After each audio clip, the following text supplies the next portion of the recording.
తమ్ముడు తిన్నాడా? లేదండి, ఇంకా రాలేదు. ఇంకా రాకపోవడం ఏంటి? టైం 12 అయింది. ఫ్రెండ్ బర్త్డే పార్టీకి వెళ్తానన్నాడండి. ఈ టైం వరకు బర్త్డే పార్టీ ఏంటి? వాడిలో ఉన్నాడు, ఉండి చెప్తాను.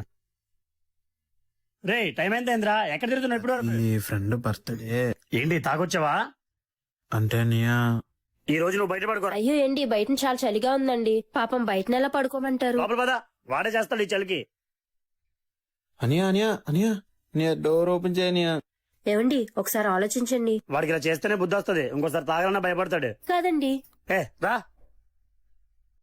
పాప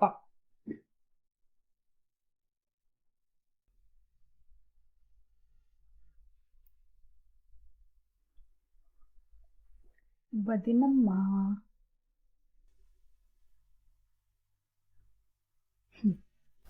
వదినా ఆర్యన్, చాలా థ్యాంక్స్ వదినా. సరేరా నువ్వు పడుకో, మళ్ళీ మీ అన్నయ్య లేస్తే గొడవ చేస్తారు. వదినా ఏంట్రా? బాగా ఆకలిగా ఉంది వదినా. ఏంట్రా, నువ్వేమీ తినలేదా? ఉండి తెస్తాను. ఇంతవరకు బయట ఉన్నప్పుడు ఏదో ఒకటి తినాలి కదరా. ఎంత ఆకలితో ఉన్నావో ఏంటో. ఇదిగో తిను. ఏమైందిరా, ఏడుస్తున్నావు? నేను ఎప్పుడు మా అమ్మ చేతి గోరుముద్దలు తినలేదు వదినా, కానీ నువ్వు తినిపిస్తుంటే మా అమ్మాయి గుర్తొస్తుంది. రే, వదిన కూడా అమ్మలాంటిదే. దా తిను. ఇంకా ఇలాంటి వదినలు ఉన్నారా? అరే, అమ్మగా చెప్తున్నాను, ఈ తిరుగుళ్ళు తాగుళ్ళు అవి మానేరా. మీ అన్నయ్య చెప్పినట్టు ఇంట్లోనే ఉండరా.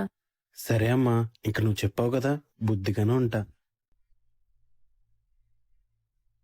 వదినమ్మ అంటే అమ్మ తర్వాత అమ్మ అంటారు, బట్ ఇలా చూసుకునే వదినలు అండ్ వదినని అమ్మలా ట్రీట్ చేసే మరుదులు ఈ జనరేషన్లో ఉంటారని అయితే నేను అనుకోవట్లేదు.